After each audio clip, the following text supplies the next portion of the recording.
Welcome করছি আমার নতুন একটি ভিডিও দেখার জন্য।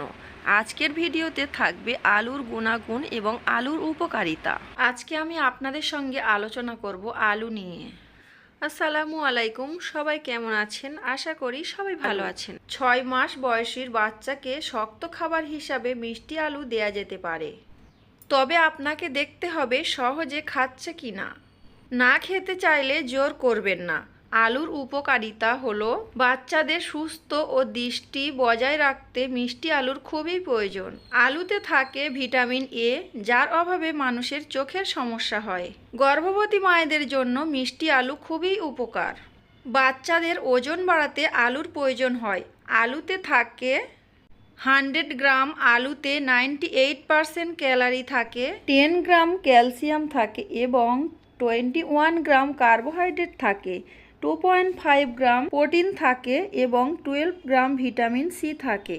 ফলে 6 মাস বাচ্চাদের এভাবে করে আপনারা লাঞ্চে আলু মাখা খাইয়ে দিতে পারেন। আয়েশা সিদ্দিকা ম্যাডামের আলু মাখা রেসিপি ফলো করে আমি আমার ছোট বাবুকে আলু মাখা খাওয়াচ্ছি, আর সেটা আপনাদের সঙ্গে শেয়ার করছি। আপনারা দেখতে পাচ্ছেন আমার ছোট বাবু কত সুন্দর করে আলু খাচ্ছে। আপনারা অনেকেই জানেন আলুর গুণাগুণ, তবুও আমি আপনাদের সঙ্গে শেয়ার করে দিলাম। আজকের ভিডিওটা যারা নতুন মা হয়েছেন, যাদের ছোট বাচ্চা আছে, তারা তাদের বাচ্চাদের এভাবে করে আলু খাইয়ে দিতে পারেন তাদের লাঞ্চের সময়, তাহলে কিন্তু পেট ভর্তি থাকবে। তাছাড়া আপনার বাচ্চার উপকারে আসবে। তাহলে আর দেরি নয়, আপনার বাচ্চাকে আলু খাওয়ানোর চেষ্টা করবেন সব সময়। আজকের ভিডিওটা আপনাদের কাছে যদি ভালো লাগে তাহলে ভিডিওটিতে একটি লাইক দিয়ে চ্যানেলটি সাবস্ক্রাইব করবেন।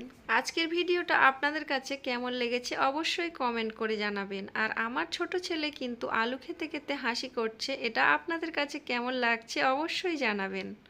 বরাবরের মতো সবার সুস্বাস্থ্য কামনা করে আজকের ভিডিওটা এখানে শেষ করছি। সবাই ভালো থাকবেন, সুস্থ থাকবেন। আল্লাহ হাফেজ। আসসালামু আলাইকুম।